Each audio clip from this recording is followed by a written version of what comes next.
Hello. If you like a slower narration, how about listening at 0.80 speed?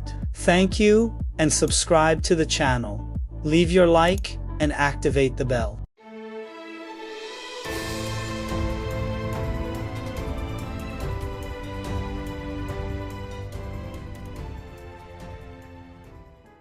There's something undeniably romantic about the sound of late-night static.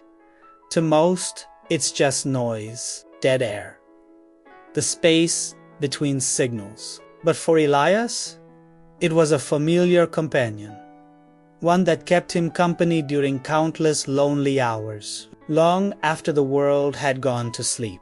Elias was a radio technician, not the flashy kind. Not the voice on the mic or the charismatic host behind a famous call sign. No, he was the quiet one.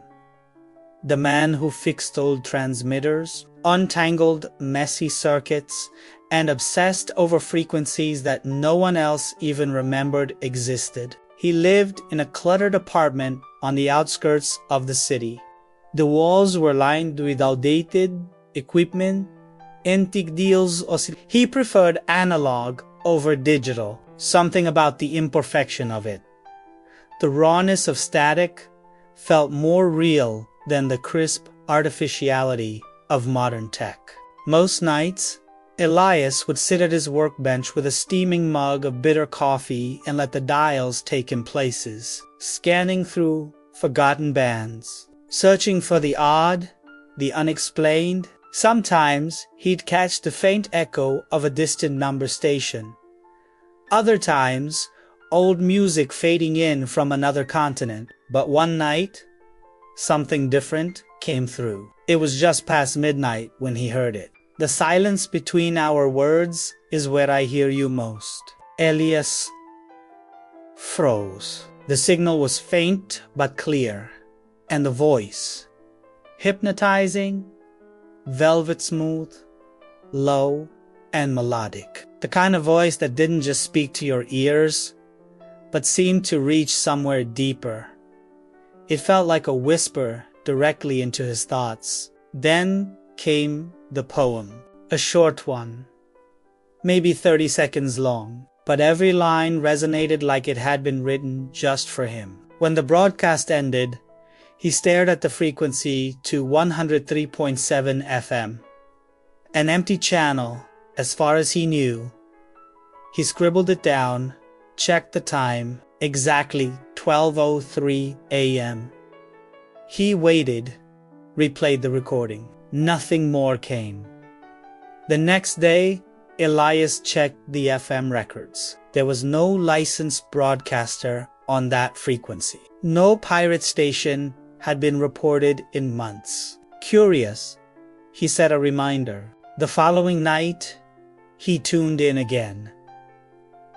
Midnight struck, and there she was. In the stillness of the night, your silence is the loudest sound I know. Another poem, another message, and again, it felt personal.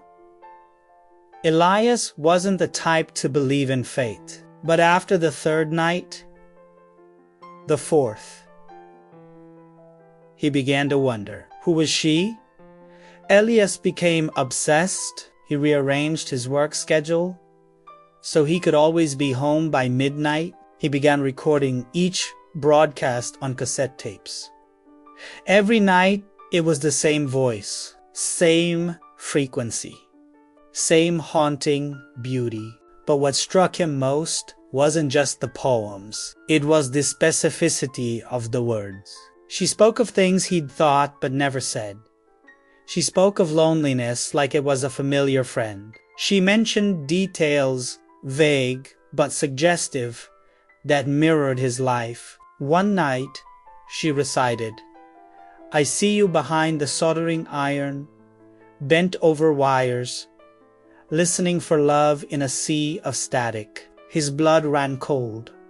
Was it coincidence, projection, or was she talking to him? He searched online, forums, databases, old technician boards, nothing. No one else reported hearing the station. No call sign, no trace. Pirate radio was supposed to be messy, reckless, not poetic. He posted in a niche technician subreddit, anyone picking up 103.7 FM around midnight. Poetic voice. No ID. Feels like she's watching. No replies. Just silence. And yet, each night, as clockwork, the signal came through. Elias stopped dating. Stopped going out. His world narrowed to a single glowing dial and a voice in the dark. His friends noticed the change. He laughed it off. Working on something, he'd say. But how could he explain it? This wasn't a project. This was a connection. Something he couldn't name. Something beyond logic. And something dangerous. Because obsession, like love, often begins with wonder and ends in isolation. One night, after the broadcast, Elias stayed awake, replaying her voice. "You're not alone," she had whispered. He turned up the volume, trying to catch the background. A hiss, a crackle, maybe a clue. He thought he heard wind. A train, maybe rain, hard to tell. But one thing was certain, she always broadcasted at exactly 12:03 a.m. Never a second earlier. Never later. And each boy never repeated. Where was she getting them? Were they living? Pre-recorded. Was she real? Elias went deeper. He contacted retired radio hosts, even tracked down an ex-technician who once worked in pirate radio during the early 90s. Most shrugged him off, but one man responded, an old voice through a landline, crackling like the past itself. 1037, the man said. Hell of a ghost story. What do you mean? There used to be a woman ran a midnight poetry show. Pirate, no ads, no IDs, just love poems and music. But that station, it went dark in 94 Yoop. July, fire took out the transmitter. Woman disappeared. Some say she died in the flames. Others say she was never real to begin with. The line went dead. 1994. That was 30 years ago, and yet she was speaking now. Every night, every midnight, same voice, same emotion, as if time meant nothing. Elias didn't know if he was chasing a signal or a ghost, but deep inside, something told him. This wasn't a mistake. This wasn't interfering. This was meant for him, a voice from another time. And it was calling him, and so he waits. Every night, for the voice that knows his silence. For the poems that echo thoughts he's never said aloud. For a station that officially doesn't exist. And a woman who may have vanished decades ago or never existed at all. Obsession is a quiet thing at first. It doesn't scream. It doesn't announce itself. It tiptoes into your life on the backs of small habits. A glance at the clock, a flick of the switch, a question that never quite leaves your mind. For Elias, that question had a frequency. 103.7 FM. Every night at 12:03 a.m., the static would fade and the voice would return. You think I don't see you there? Bent over the dial, chasing echoes in the dark, and then the poem would follow. Gentle, rhythmic, intimate. Each one was different. Each one peeled back a layer of something buried deep in Elias. Fear, longing, loneliness, memory. They weren't just poems anymore. They were confessions, conversations. He began to write them down. Every stanza, every pause, every breath. His notebook grew thick with verses and dates, cross-references, marginal notes, questions in the margins. How does she know I collect typewriters? Is she quoting my old short story? She mentioned lemon-scented tea. That's what I drank last night. No one knew. It was impossible. And yet, there it was, night after night, like she was watching. Not in a sinister way, more like witnessing him. Seeing him in the way no one ever had. By the third week, Elias stopped trying to convince himself it was a coincidence. Something was happening, something unexplainable.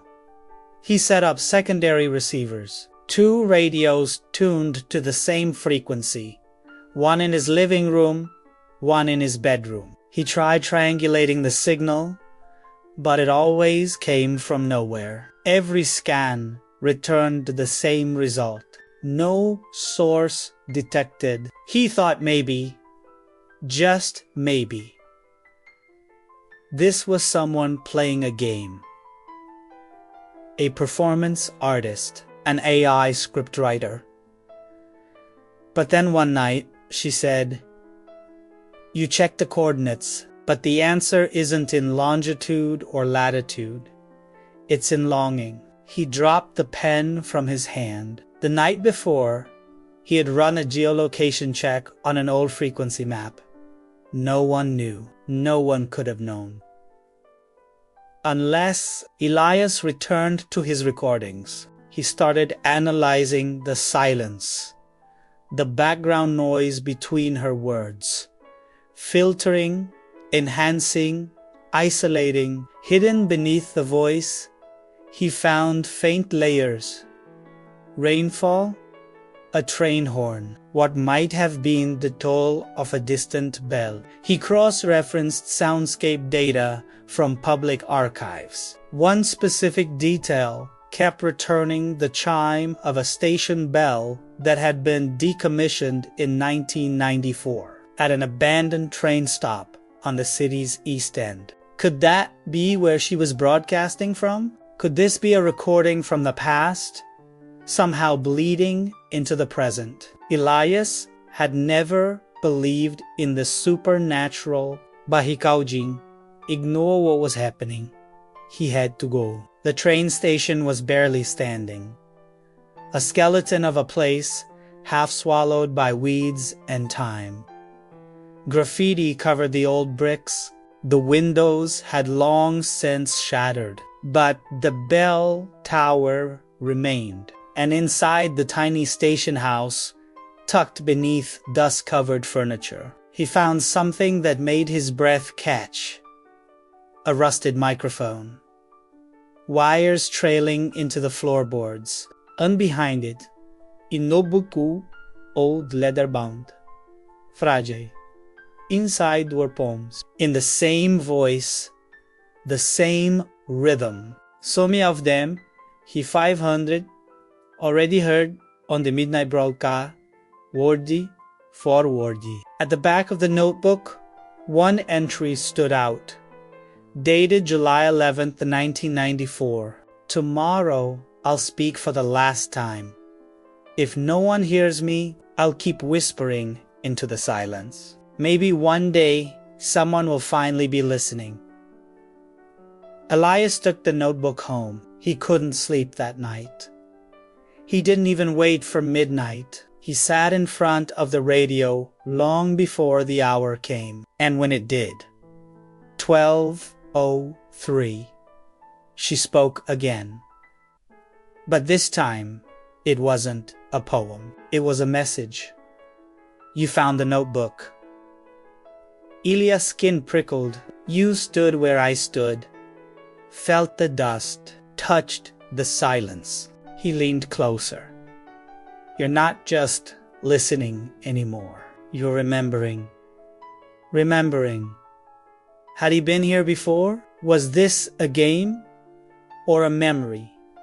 That night, Elias responded. He found an old transmitter, tuned it to 103.7. At 12:30 a.m., he spoke. Just a few words. Who are you? No reply. The next night, she didn't mention the notebook or his question, but her poem ended with, "The voice that dares to ask is the one I've waited for." His life unraveled slowly. Friends texted.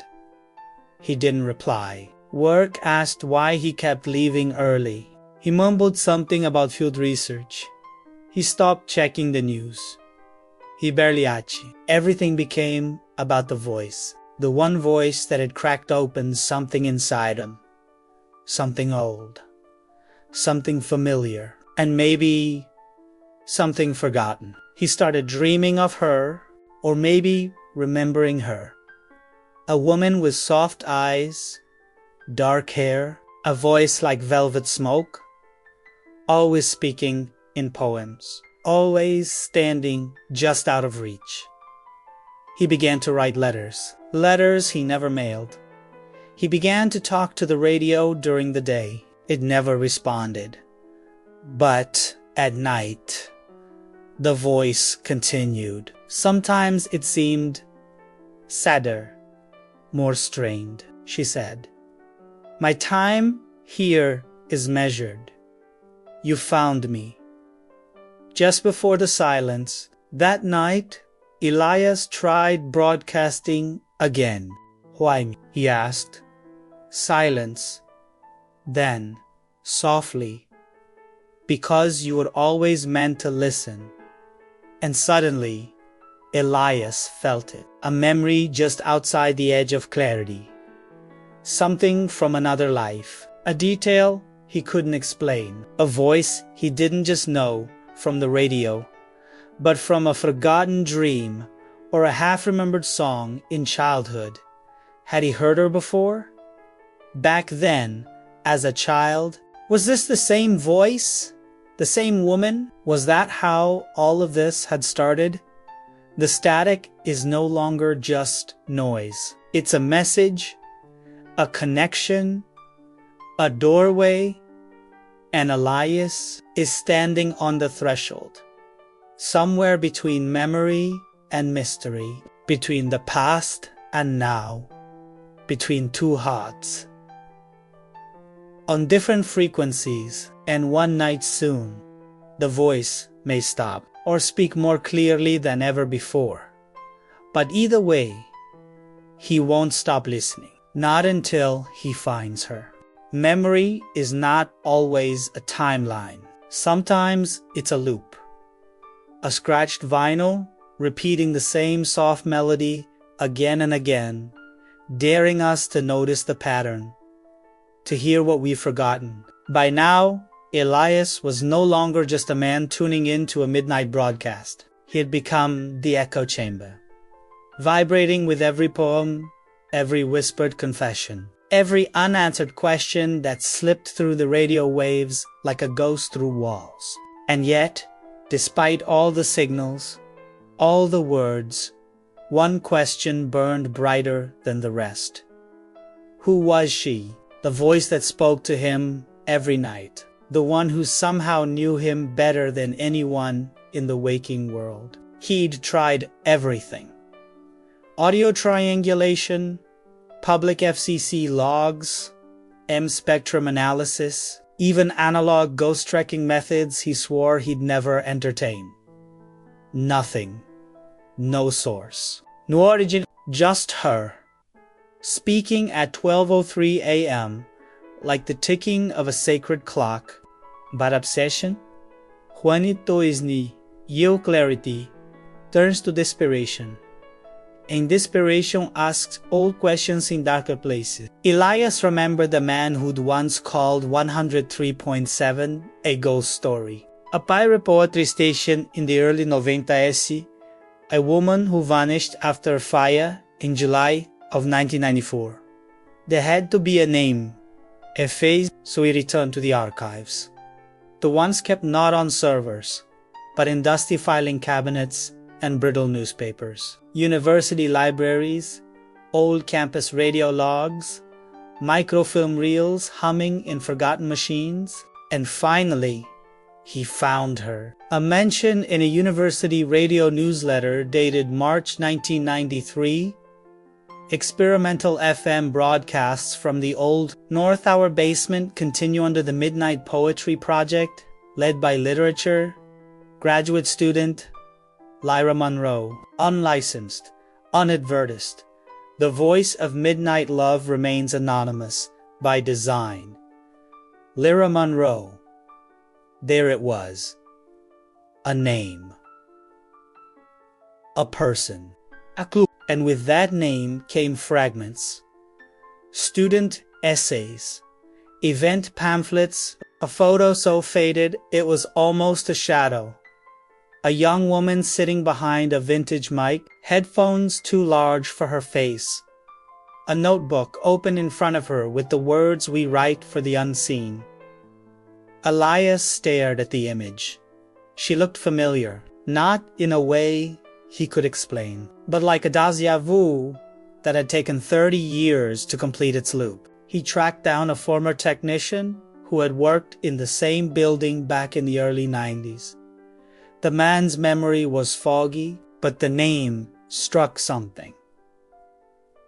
Lyra, he said. Yeah, I remember the Midnight Girl.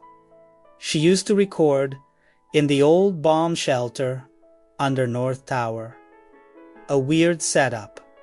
Reel-to-reel decks. Hand-wired antenna. Super analog. She'd come in after everyone else had gone home. Leave tapes, poems. Never wanted anyone to know it was her. What happened to her? Elias asked. A palsy, then. Stationed caught fire. July 94. Nobody found. People said she died.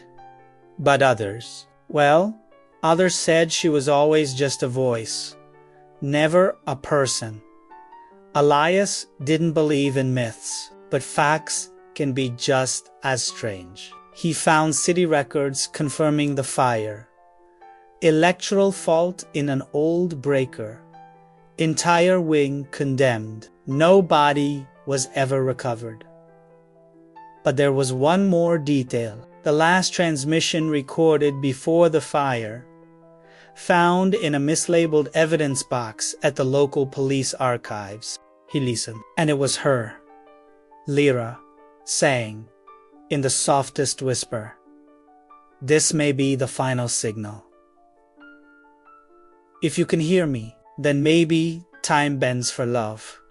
Maybe echoes find a home, and maybe you, yes, you, will find me again."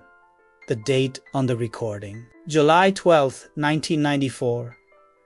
Las 12:03 Alto M. The same time the current broadcasts occurred. The same frequency, the same voice. Unaged, unchanged, unexplained. He no longer questioned if she was real. He questioned how she was reaching him. Was she alive? Some kind of quantum memory encoded into frequency? Was the station still broadcasting from another dimension? Was this a wormhole of emotion built between two lost souls? He didn't know, but he needed to tell her, to speak back, not just listen. So he did. That night, at 12:30 a.m., Elias transmitted a message. Lyra, I found you. You spoke to me across years. I didn't know I'd forgotten. Tell me, do you remember me too? Elias, you've been listening. since you were a boy. The memory hit him like a thunderclap, the whisper of a poem during a childhood night. His mother had thought he was asleep, but he wasn't. He was hearing Lyra for the first time. He had forgotten, buried the moment, until now. She had been with him always. Not just a signal, not just a voice, but a thread woven through his life. And now, she remembered him too. He noticed patterns in her words, dates, mentions of years, clues that didn't add up unless you read them non-linearly. Like quantum data encoded in poetry. One poem from a week ago referenced a book published in 2006. Another mentioned the loss of a frequency tower that Adante yet hapon baud, according to maintenance records in 4 days. Lyra wasn't just speaking from the past. She was drifting through time. Or maybe her voice was. Somehow, she existed in a space that didn't follow our clocks. She was riding frequencies like waves, skipping across decades, tethered only by emotion. And now, Elias was her anchor, her lighthouse, her listener, and perhaps her only way home. He's no longer searching for a woman. He's searching for a connection, for a love that might have been born in static, nurtured in silence, and remembered through the circuitry of longing. The voice has a name now, and soon it may have a face. But first, Elias must decide, will he keep listening, or will he risk everything to transmit love across the impossible? Time doesn't only move forward. Sometimes it folds in on itself. Sometimes it lingers. And sometimes, just sometimes, it echoes. Elias no longer lived in the same rhythm as the rest of the world. Days passed in a blur.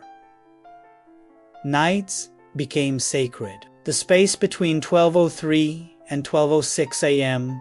was the heartbeat of his existence. Everything else, just static. But something was changing. The voice, Lyra's voice, was beginning to fray. The clarity that once felt like silk was growing brittle. The poems sometimes started mid-sentence. Words overlapped. One night, he heard what sounded like another version of her, speaking over herself, an echo, out of sync, fading, and then came the whisper that changed everything. The frequency is collapsing. Elias sat frozen. What did that mean? He examined every recording. There was a pattern, not in her words, but in the signal itself. A slow drift, a degradation in quality that wasn't environmental. It was internal, as though the transmission itself was losing strength, like a candle flickering before it went out. He pulled out the oldest recording he had, the first time he heard her voice, that rainy Thursday in June. Then the most recent, and when he layered them, the same phrase from 2 different nights, he heard something that nearly broke him. A pause, a catch in her breath, as though she were struggling to hold on. Lyra's voice, layered. I wait for you. I wait for you. I'm losing the words, losing the time. Elias had spent so long trying to prove she was real. Her voice, her past, her poetry. But now he had to face a far more terrifying truth. He might lose her, not to fire, not to distance, not to time, but to silence, the kind of silence that never broadcasts again. He knew he had to go back to the source, or what remained of it. The abandoned train station. The condemned broadcast bunker. The place where her last known live transmission had once been recorded. July 12, 1994. He brought a field recorder, a directional antenna, a frequency oscillator, and one more thing, a tape labeled Return. It was a message. His message, the one he'd been writing in pieces over weeks. Not a question, not a plea, but a promise. The walls smelled of rust and old paper. Filing cabinets stood like tombstones. Torn wires dangled from the ceiling, and in the center of the room, her desk, untouched, as if waiting. The old microphone still stood, dusty but intact. Beneath it, a switchboard, and behind that, a fuse box, which Elias reconnected to a portable battery. The equipment came to life in a weak hum. He placed the tape in the deck, pressed play, and whispered into the mic. "Lyra, you're not alone. You never were. I'm here. I've always been." Then he broadcast her own poem back to her. The very first one she had spoken to him. "The silence between our words is where I hear you most." When the tape ended, he waited. The air was heavy. Still, then, her voice, but not through the speakers. Through the room itself. Through the walls. Through the air, you came. The frequency wasn't just a number on a dial. It was a dot, one built not with wires or signals, but with memory, emotion, longing.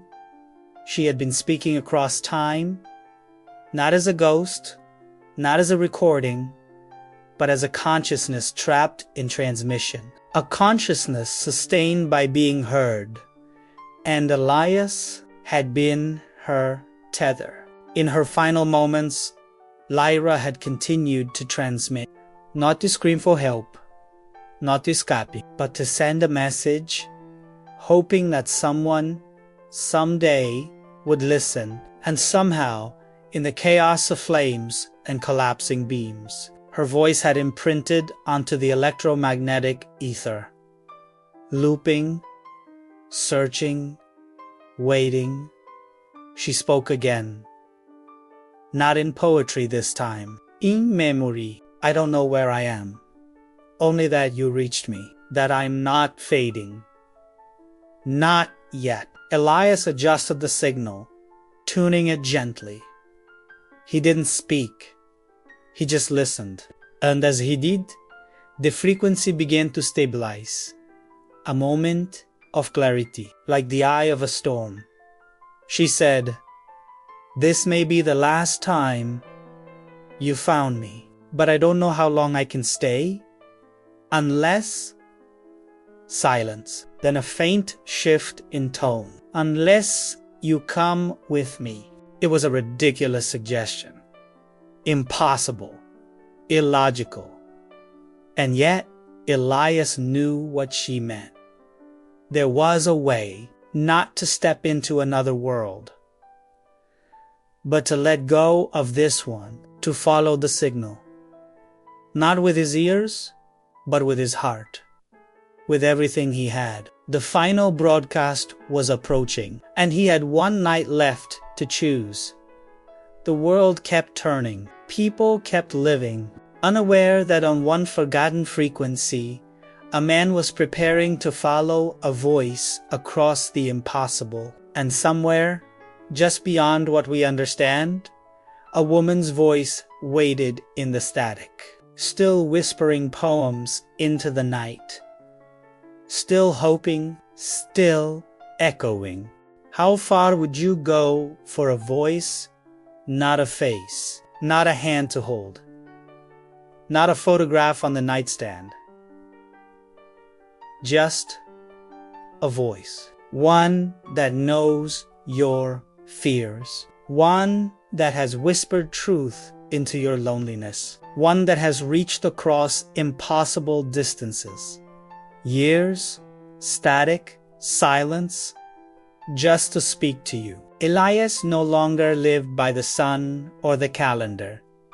He lived by the broadcast, and now he was preparing to leave the only world he'd ever known, to follow a signal, because love doesn't always wear a human shape. Sometimes it comes in fragments, in frequencies, in pieces of someone we've never touched, but somehow remember. He gave away most of what he owned, sold the larger equipment, donated the books, gave his cat to his sister, closed every tab on his laptop, shut down his social media, left a letter with no destination, only a quote.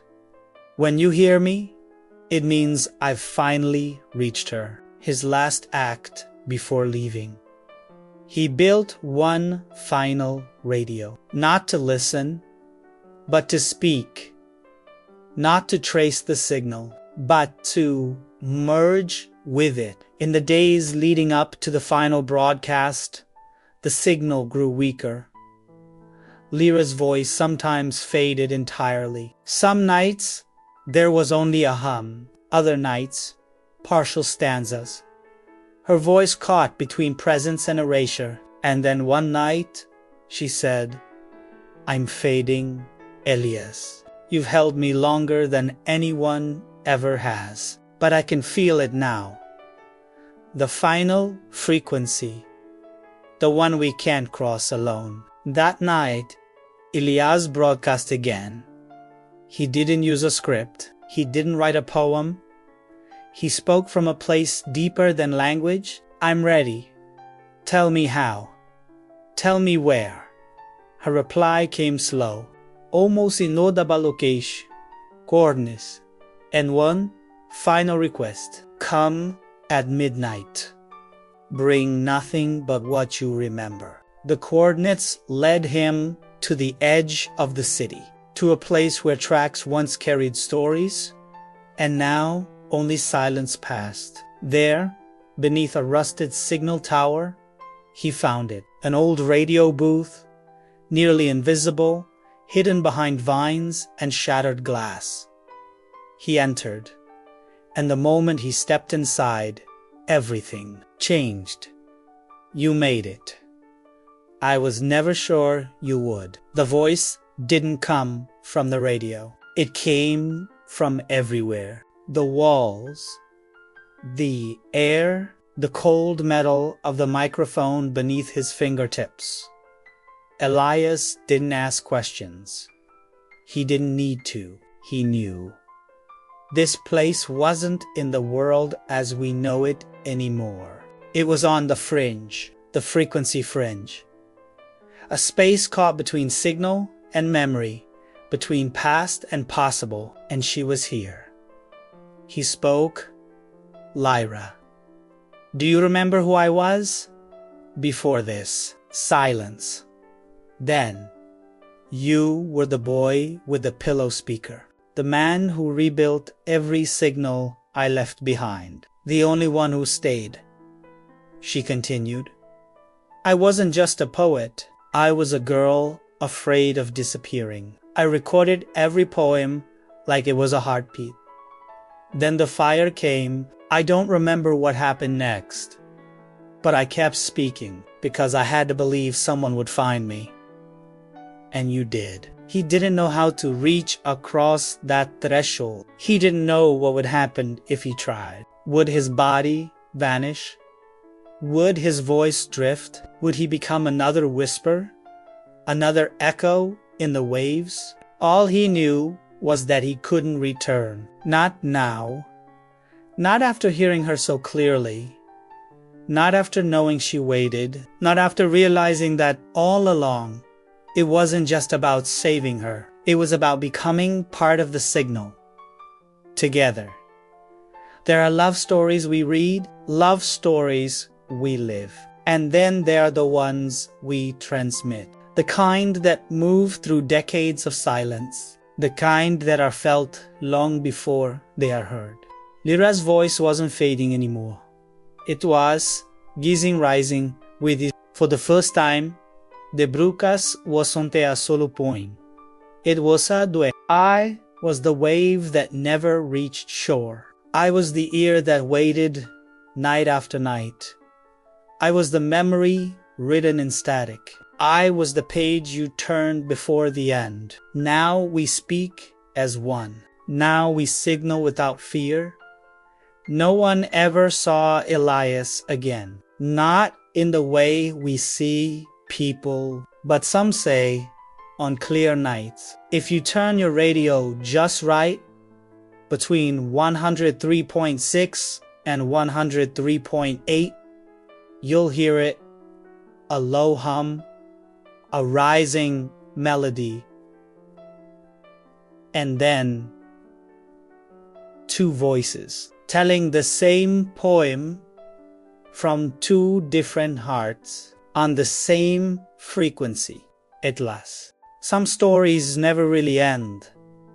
They just fade. Like the last note of a song you loved so much you never realized when it stopped playing. The broadcast tower at the edge of the city stands quiet now. No lights, no hum, no pulses to the rest of the world. It's just an abandoned shack near forgotten tracks. No signal, no call sign, no footprint. But those who listen carefully truly listen know that something happened there. Something strange, something beautiful. A man went missing, and a voice stopped speaking. It's been weeks since Elias disappeared. No formal investigation, no police report, nothing to investigate. No signs of foul play, no signs of a struggle, just an empty apartment, some old radios, and a notebook full of handwritten poems, and a single reel-to-reel tape left behind, unlabeled. To the one who listens in the dark, to the one who follows echoes, to the one who knew the static was a message. I was waiting for you. That final tape became known among underground radio enthusiasts as the last broadcast. No one knows how it was recorded, or when. It doesn't match any of Elias's known equipment, and yet it sounds like it was recorded in that same forgotten train station, the one sealed off after the fire in 1994. In the recording, the voice, Lyra's voice, speaks not just to Elias. She speaks to us. You were always part of this, she says in the broadcast. Every listener is, every ear that leaned into the quiet, hoping for more than noise. You kept me alive. You kept him listening. You kept us together. And then, the most curious thing happens. A second voice answers, Elias. But not Elias the technician. Not Elias, the man we followed for months through midnight poems and circuits. This voice is different.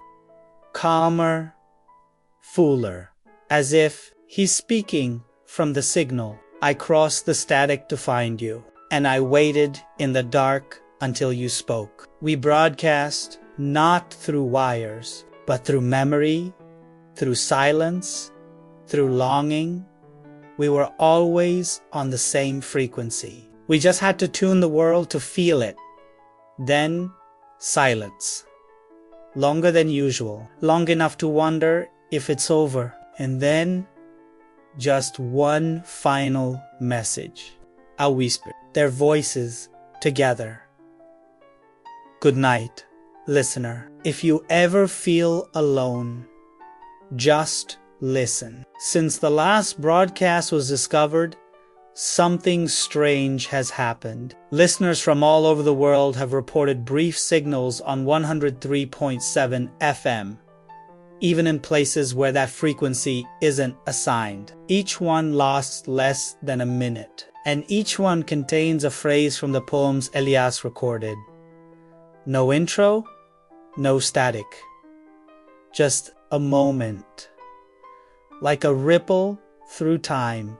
A woman in Tokyo reported hearing, "Your silence is the loudest sound I know." A boy in Argentina picked up a midnight poem that ended with, "You're not alone, even if no one speaks your name." A man in Quebec, driving through snow, said his signal briefly dropped into a hum, and he heard, "I wait for you, not with time, but with hope."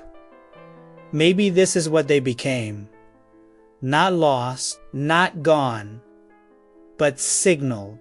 Pure intention carried in invisible waves. A love that refused to be forgotten, now echoing through a world too busy to notice, except for those who listen. The ones who always believed static was never just static.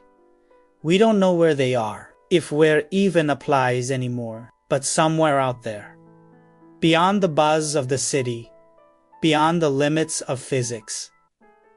Two voices speak to each other.